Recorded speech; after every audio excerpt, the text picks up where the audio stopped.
All right, welcome back. This is the last section in Unit 8, the beginning of the Cold War. Cold War study itself is going to go on for like the next few decades of U.S. history. The earliest date we can kind of close out the Cold War is 1991, but like kind of goes a little bit past that at least.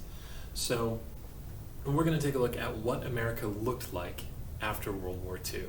We talked a lot about the foreign policy, the containment policies especially, of starting with Harry Truman and moving on to American presidents after him. So what happens after World War II at home with our soldiers, with our citizens, and then how do we make that transition into a post-war country? So today we're going to take a look at coming home again and the affluent society. Tomorrow we're going to take a look at some espionage issues as well as some good old-fashioned rock and roll. So, and then later in the week, actually I think technically next week, we will be taking a look at some Cold War propaganda and analyzing those documents. So, starting by coming home again. This is a famous picture from Victory in Japan Day, VJ Day as we called it. This sailor just popped off a ship, grabbed the first girl he saw, and was so excited he had to give her a bit of a kiss. That's a very famous photograph from the time period. 15 million soldiers, American soldiers at least, other countries had plenty themselves. But after World War II, 15 million American soldiers come home after the war, and they need jobs. Remember all the jobs that people had in factories and in sports and everything else while the men were away fighting? Well, now the men are coming back and they need those jobs back. So that's going to have some complications to it. If you've seen the movie A League of Their Own, you know what happens to the women's baseball leagues that were around. They kind of hung on for a couple more years, but people went mainly back to the Major League Baseball with the men playing. Same thing with factory jobs and stuff like that, although a lot of women and minorities were able to hold on to their jobs a little bit better than they did after World War I, when a similar thing happened. They also need housing, and they need spouses. So a lot of these people come back needing things. And yeah, the economy's going okay right now because we were a war-focused economy. Everyone had jobs in the factories making tanks and bullets and guns and growing food and making clothing and uniforms and blankets and medicine and all the rest of that stuff. But the war's over and the government's not going to be putting out all that money for all of those orders anymore. We're going to need to sustain our economy on its own. And a lot of people are very nervous because the Great Depression, depending on which kind of historians and economists you listen to, either it's barely been over when World War II ends, or it's still technically going on and won't truly end for the next couple of years. So all of that, all those problems with unemployment and, not enough food and everything else during the Great Depression, there's that shadow hanging over the country. Are we just going to fall back into that? So one way that the government decided they were going to try and address some of these issues was what is colloquially known as the GI Bill. Officially, it is the Servicemen's Readjustment Act of 1944, and this is signed by FDR, not super long before he dies in 1945. And what it did is it gave returning GIs, the men and women of our armed forces, the opportunity, and this is still around, by the way, in case you're curious, in case you've got family in the military and you're like, wait a minute, I think they were able to go to college or start a business or buy a house when they got back from their time in the military. And yeah, that's what this is. When you get back, when you're finished with your service, the government will pay X amount of dollars for you to go back to college or buy a house or start a new business. So there's options to be had if you go serve in the military, and those come from the GI Bill. Now, another thing that happens around this time period, we talked about this last unit in World War II. But Franklin Roosevelt, and during the Great Depression unit before that, so we've been talking about FDR for a while, huh? So he does die in 1945 after he had served as president for not quite, a little bit over 12 years, not quite 13. And he had won 4 presidential elections in a row. So you might remember from early U.S. history classes that George Washington stepped down after 8 years. We took a look at at Washington's farewell address back toward the start of the school year, way back at the start of the school year. And part of that is him talking about how he doesn't want to be president for life. He has no desire to be president for life. So 8 years is enough, and he'll step down and he'll go back to Mount Vernon and he'll live a quiet life and stay out of politics. And for the most part, that's what presidents do. Not always. There have certainly been exceptions. But FDR, he, during the middle of the Great Depression and World War II coming up, he decides, yeah, that's a fine tradition George Washington started. And sure, every other president before me has followed along with that tradition, but I need to solve the Great Depression and I need to deal with this whole war thing that's coming up. So he ran for a 3rd term, gets reelected. Great Depression's still a problem 4 years later. We're in the middle of World War I 4 years later. World War II, 4 years later. And so he runs again and he wins again. And then not too long into his 4th term in office, he dies from, I believe, polio complications. So Congress decided after he died that they didn't want to rely on a tradition that George Washington had started anymore. They wanted the Constitution to have a term limit. 2 terms, 8 years, 22nd Amendment. And the way I remember it is the 22nd Amendment, 2-2, as in 2 terms, a lot of 2s. Now it's 8 years total, which would be 2 cubed, so Amendment 22, 2 terms, 2 times 2 times 2, 8? I don't know, that's pretty sketchy. 22nd Amendment, 2 terms, a lot of 2s, that's all you got to worry about. So that becomes law. It's one of the quicker amendments we've ever passed, if you don't count the all 10 of them in the Bill of Rights from the very beginning. I don't think it's the quickest one, but it's definitely one of the quicker amendments we've ever passed. And technically they cut out an exception for Harry Truman, because they were like, well, technically you were president before this amendment went into effect, so you could keep running. And he decided against it. He's like, no, I'll finish out FDR's 1st term. He runs for re-election once and gets it, and then he steps down. And since then, this has been the law. So that's coming home. These soldiers are coming home to an uncertain time, an uncertain place, and they need a lot of things. Now, thankfully, the government decides, hey, we're going to take care of our veterans. We're going to make sure they can buy a house. We're going to make sure they can go to college. We're going to make sure they can start a business. And that really helps the economy. So much so, the next section is called the Affluent Society. Now, we didn't just rebuild our own country after the war. That's more of a metaphorical rebuilding, because there was literal rebuilding to be done all over Europe and, Asia and North Africa and, all kinds of places around the world. So Europe specifically, though, is in ruins. And the most common target for bombers on any side of the war were, sort of in order, military bases and then industrial centers. And industrial centers, those are in cities, where people live. So industrial centers, cities. So first they would try and target military bases to target the enemy's military. If they couldn't hit a target like that, they would settle for hitting enemy cities. So Europe needs to be rebuilt, and a lot of Europeans, the European militaries were the ones that took the heaviest losses in the war. The English military, the French military, the German military, they took incredibly heavy losses to the point where they didn't have enough people to really go back in and do all the jobs and rebuild their economy.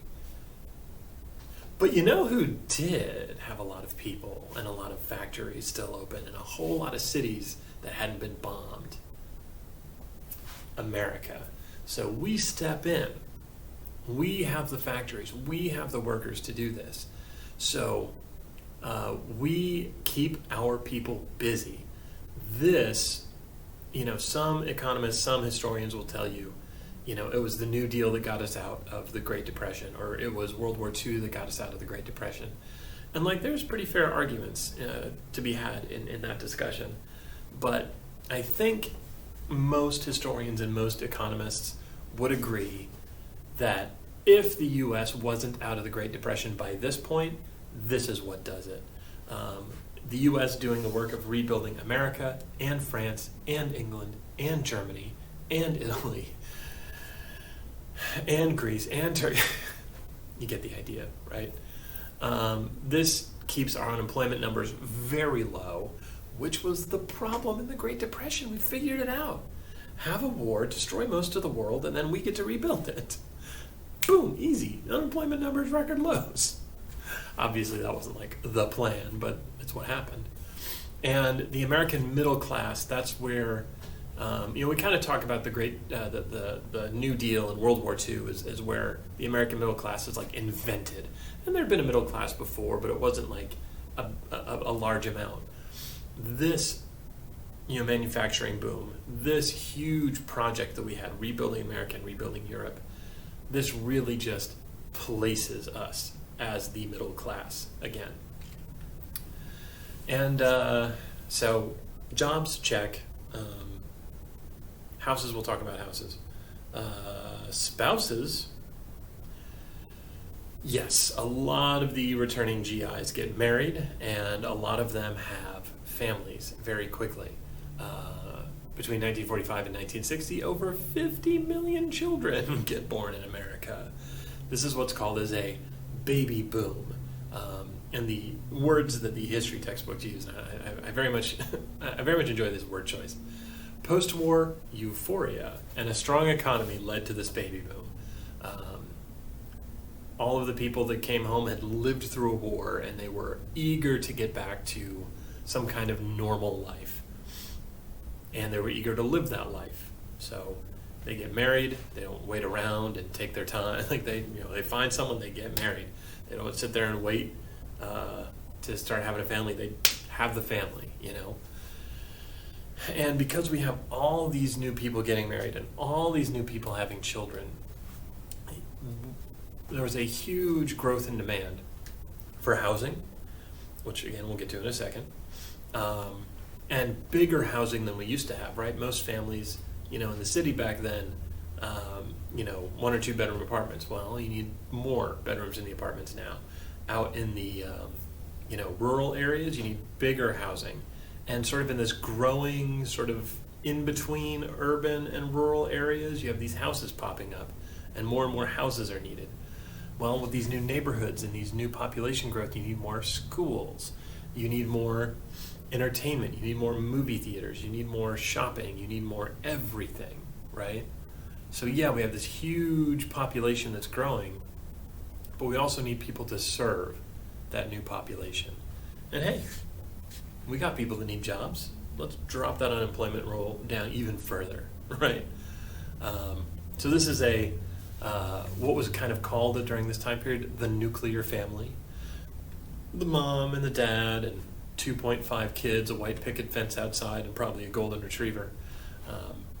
That was what was seen as the family that you wanted. And so we come to the housing issue. These days, obviously, we call them suburbs. The suburbs. And there had been suburbs before Levittown, Pennsylvania, but Levittown, Pennsylvania was the first manufactured suburb, the first thing that was designed from the ground up to be a suburb by one company, one designer, and each house was exactly the same as the house next to it. No customization, maybe the paint color, But like the actual house itself, no customization. Every single house is exactly the same, and they could build a house a day. Pretty fantastic. Now, with increases to our efficiency and automation and just our skill in building houses, we can build a little more custom jobs pretty quick too. But I mean, house, boom, nothing there one day, the next day, house. Nothing there the next one day, next day, house. Just quick, because we needed these houses quickly, right? And they accepted federal loans, especially through the GI Bill. So the GI Bill is going to provide them money for housing. Well, here's housing. And we'll take a look at this in class when we kind of zoom in on the Levittowns. They had these morality clauses, like there were rules you had to follow if you were going to move into the neighborhood. And one of the rules you had to follow if you were going to move into Levittown, Pennsylvania, and most of the other Levittown brand towns that eventually come up, is you are not allowed to sell to or rent to or otherwise allow anyone who was not of the Caucasian race your house. You could not sell your house to someone who wasn't Caucasian. You could not rent your house to someone who's Caucasian. You could not sublet a room to someone who is not Caucasian. Whites only, by design, and it was explicit. They didn't try and hide this. This isn't, some researchers looking back and going, if you look at the numbers, there's, only white people ever lived here. Maybe they were straight up about it, straight up front about it. We'll actually look through some of their documents in class, but very straight up about this. Now, obviously, things have changed since this time, and anybody's allowed to live anywhere they want, and discriminating like this is super illegal these days. Now, does that mean it doesn't happen? Yeah, maybe it still happens. It definitely still happens. It's just not it's not as out in the open, and they're not able to do it as absolutely as they used to be able to. So we're getting better, and we're improving, and we'll keep improving. Now, what do we do when we have all the money we're ever going to need and all the stuff we're ever going to need? Unemployment is low. Wages are high. Everyone's got a job. Everyone's making money.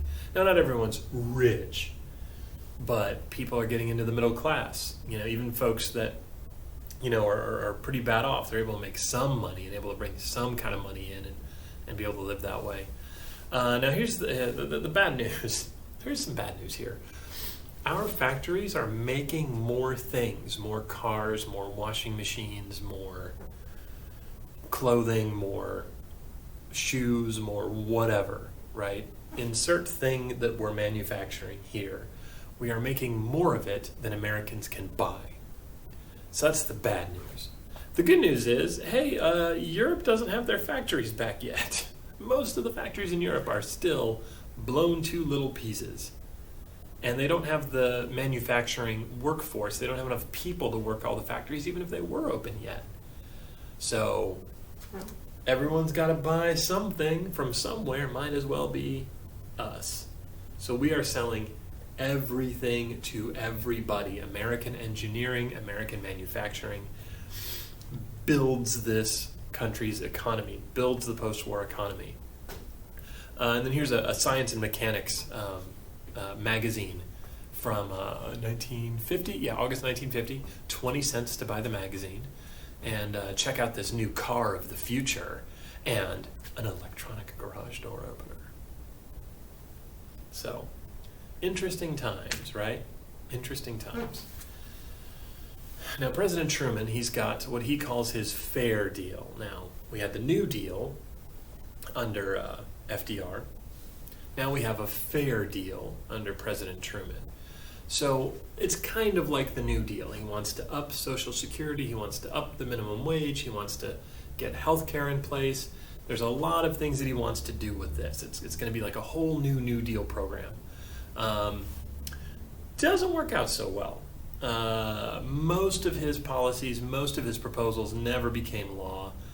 Some of it was just like they were kind of, a lot of Congress was pretty exhausted after everything from FDR. A lot of Southern Democrats were unhappy with him, with President Truman. Now, the Republicans were opposing it because the Republicans also opposed the New Deal mostly. But the Southern Democrats opposed this when they didn't necessarily oppose FDR, and that's because President Truman actually did his best to include minorities in his fair deal proposals. FDR had to go out of his way to make sure minorities didn't benefit as much as white people so that he could get the Southern Democrats' votes in Congress. Truman tried to ignore that, which, you know, is a good thing because we shouldn't try and like cut people off from government programs and stuff that's available for everybody just because of, like, you know, their ethnicity. So Truman actually addresses the NAACP. He goes to an official meeting, he addresses the group officially, and that's the first time any U.S. president ever did that. So, you know, at least a couple of points to Truman for, like, you know, doing that first. So here's what he said. Every man should have the right to a decent home, the right to an education, the right to adequate medical care, the right to a worthwhile job, the right to an equal share in the making of public decisions through the ballot, and the right to a fair trial in a fair court. Now, some of that stuff sounds like, hey, isn't that a fight in politics right now? You know, over medical care, over jobs and minimum wages, over stuff like that. But, like, what's that about equal share in the making of public decisions through the ballot? What's he mean by that? He's talking to the NAACP, the National Association for the Advancement of Colored People. He's telling a bunch of black Americans that they should have free access to the ballot, that we need to get rid of these Jim Crow laws that are keeping them from voting. And you wonder why the Southern Democrats weren't super excited to vote for these proposals. Oh, and the right to a fair trial in a fair court. In a lot of places in America, in the South, but some places in the North too, black people were not allowed to serve on juries. So juries were all white. So we talked about some of the problems with that in the last few years. You know, like Ida Wells and her whole crusade against lynching laws, or crusade against lynching by trying to get anti-lynching laws passed. Sorry, I want to make sure I phrased that properly. So, certainly some ideas that some folks supported, but he just couldn't get the support needed. And he didn't quite have the do whatever I say that FDR seemed to have. He didn't quite have that level of skill as a politician. Oh, what's that? Vaccinate your kid. Why is that? Hold on. Why is that doing that? Where's the next slide? What?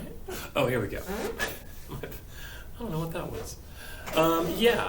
Vaccinations. Kind of a big deal in the 1950s. 1952, the worst outbreak of polio in all of American history. 58,000 cases in one summer and almost 3,000 deaths. You know, last year when we were going over this, that was a much bigger number. It was still 58,000 cases and almost 3,000 deaths, but 58,000 cases and 3,000 deaths sounded like a lot. Obviously, with the coronavirus here in America, we are currently at over 4,000 deaths per day. Not per year, not per summer, per day. And I imagine we're adding well over 58,000 cases of coronavirus per day. So